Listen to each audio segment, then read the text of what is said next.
Hi there. In this video I'm going to take a bit more time to show you all the detailed steps and needle felting techniques I use to felt a 2D landscape from this photo, so that if you're a beginner to 2D needle felting you can see exactly how I created this picture. I hope you find it helpful. So my first task is to get an outline of the image onto this felt square. So as you can see, I've traced the main parts of my photo, including lines to roughly show where the sky and the reflection changed colour.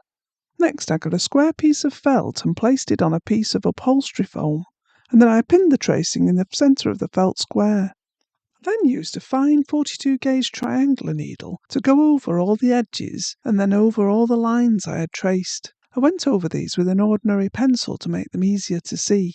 So then I had all the areas marked out ready to be filled with coloured wool. My next task was to find the right coloured wool for the colours in the sky, using a hole cut out of a piece of paper to isolate the colour and make it easier to match to the wool. So I started by laying some white roving or tops wool at the bottom of the sky, making sure that there wasn't any thick clumps. Then I checked which was the next colour to use. So that's the white, so then it goes up where it changes colour.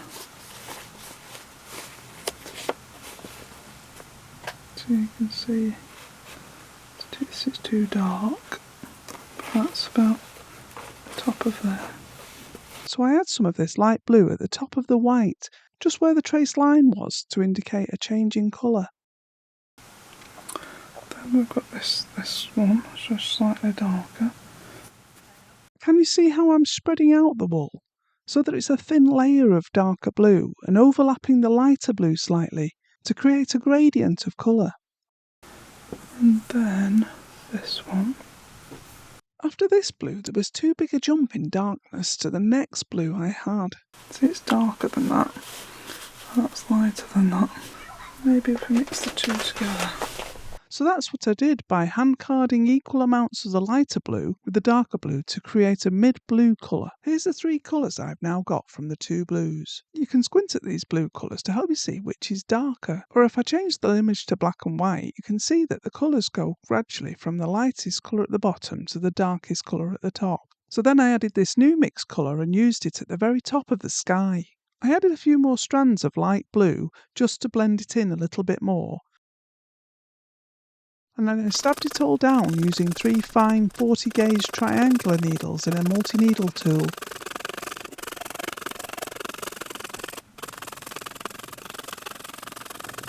I also tweaked the colours slightly, adding a bit more darker wool near the top and a bit more white wool. Then I stabbed it all down, going over it a few times and tweaking by adding a tiny bit more wool as I stabbed.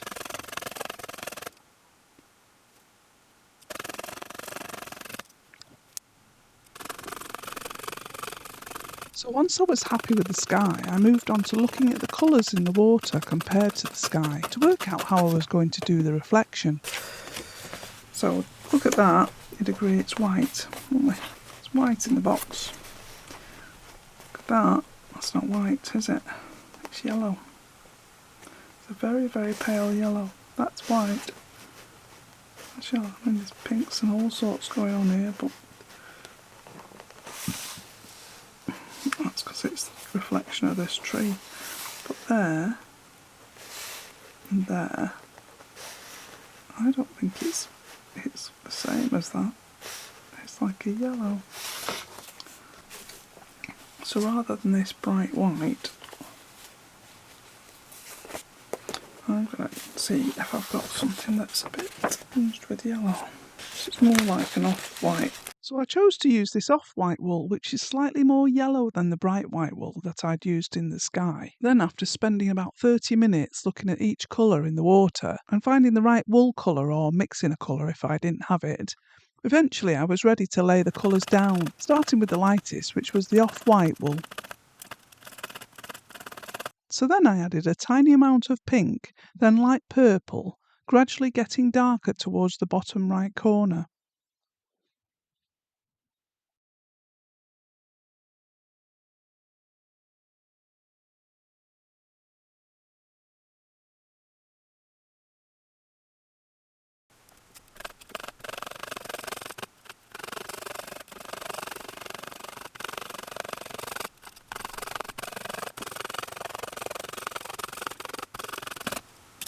After I'd stabbed this down, again I added thin amounts of wool to blend the change from the dark to the lighter wools.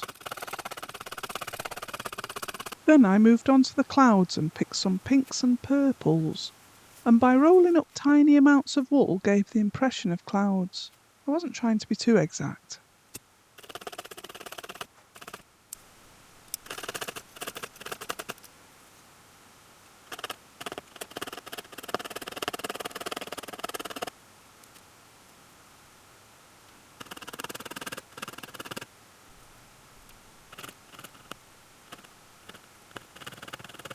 For the reflection of the clouds, I did the same with some slightly darker wool.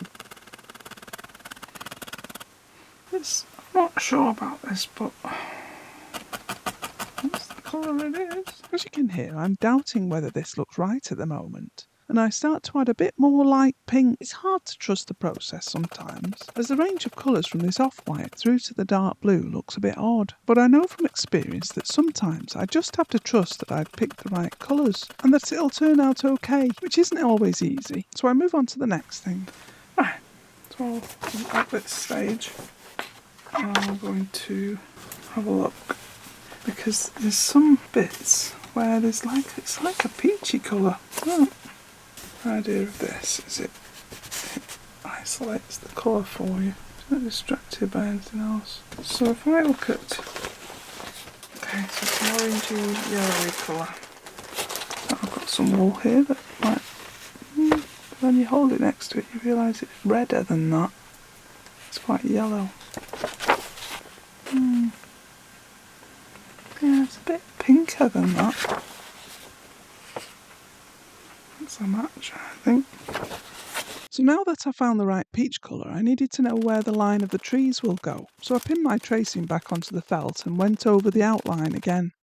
So this bit here is that bit.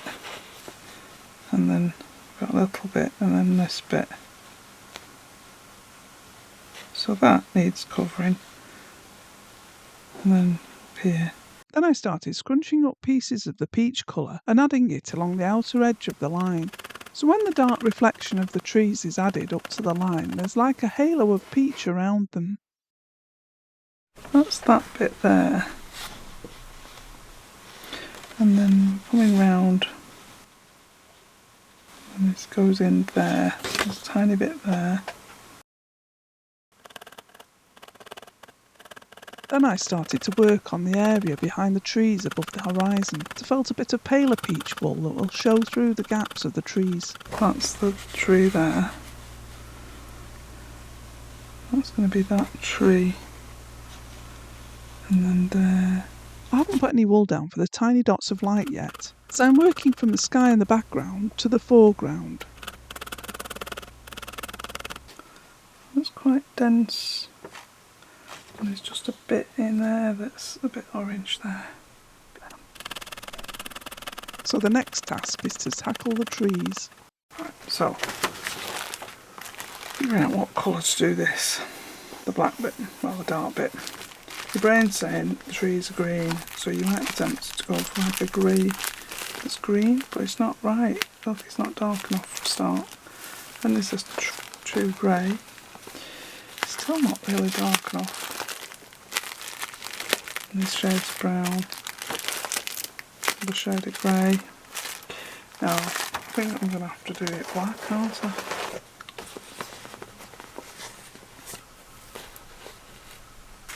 And if we get the black, it's pretty much black, isn't it?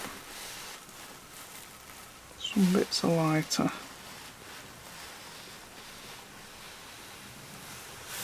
The water bit. Where the water line is. It's a tiny bit lighter. There's a bit lighter there, isn't there, where the buildings are. Let's try black on this test piece. I'd created a little bit of the sky on a scrap of felt, so that I could try out the trees before felting them for real. So I took tiny short pieces of wool and placed them with the strands pointing upwards, and just stabbed them down where they landed. Adding tiny amounts bit by bit, this seemed to work.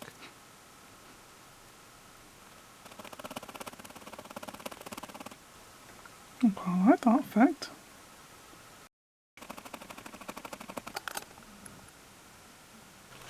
Them bits there, not exactly. All sort of brown. Let's try that. I added a tiny amount of brown just to the tops of the tree, which seemed to look good, so it was time to start on the real piece. Just have a look, because there's like dark and a grey, then a dark, then a grey, then a dark. So it's like a stripe, and it goes from where that is, which is about there. These slightly lighter areas were caravans on the lakeside, so I needle felted lighter grey stripes to indicate these, just above the horizon.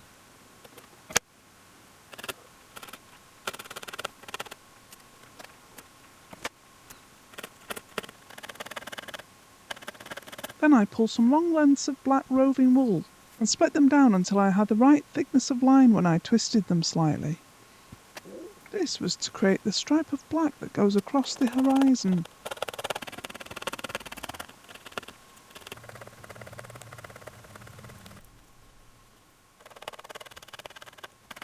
Then, using the dark grey again, I added the reflections of the caravans underneath the horizon.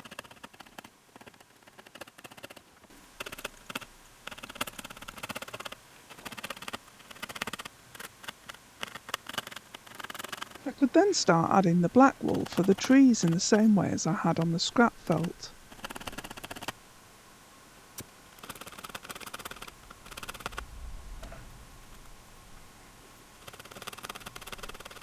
For the tree in the middle I added a tiny amount of wool at a time.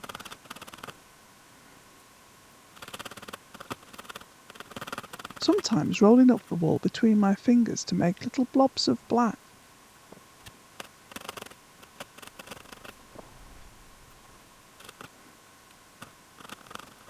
I continued all along in this way, filling the guidelines with the black wool.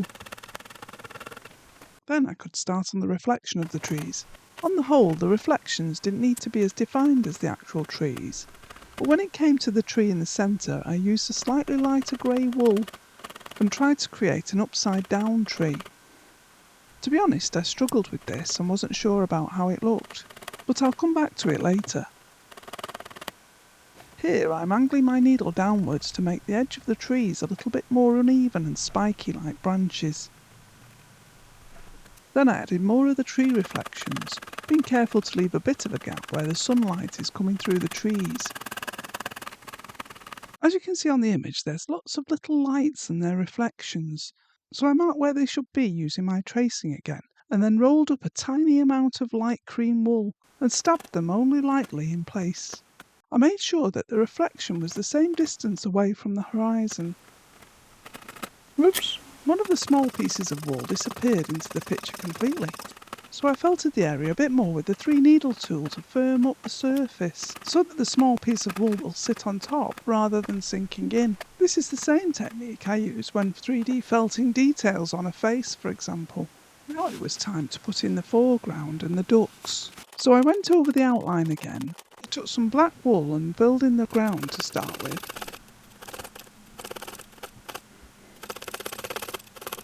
Then I felted the duck on the left using the angle of my needle to guide the wool and to make the outline of the duck's head.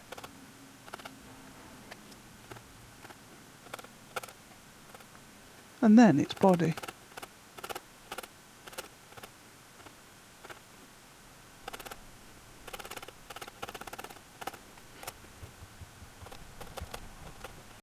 I was going to use a bit of artistic license. I'll put that one in.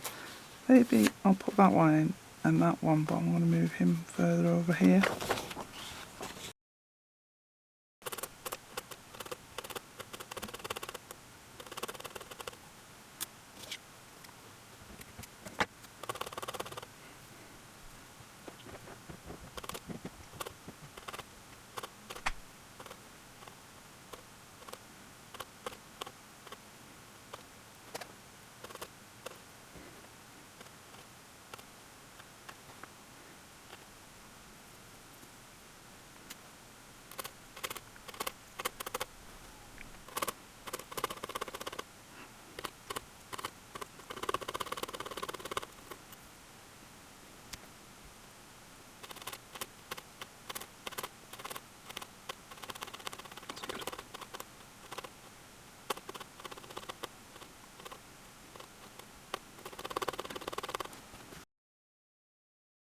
Now the reflection of the clouds, I'm not happy with them.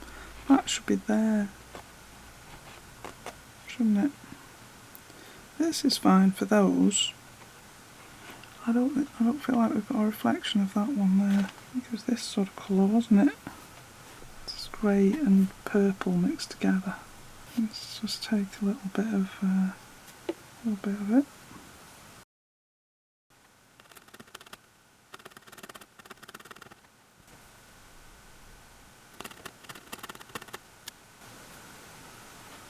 And a tiny another bit more there.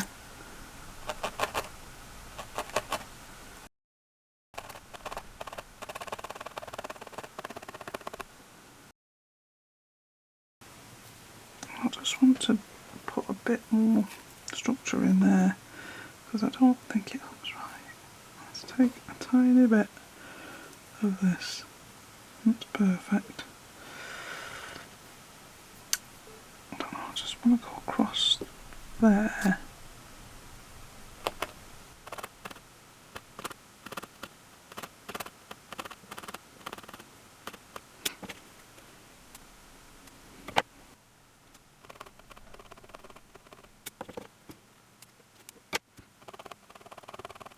So as you can see, I'm making tiny adjustments to the picture.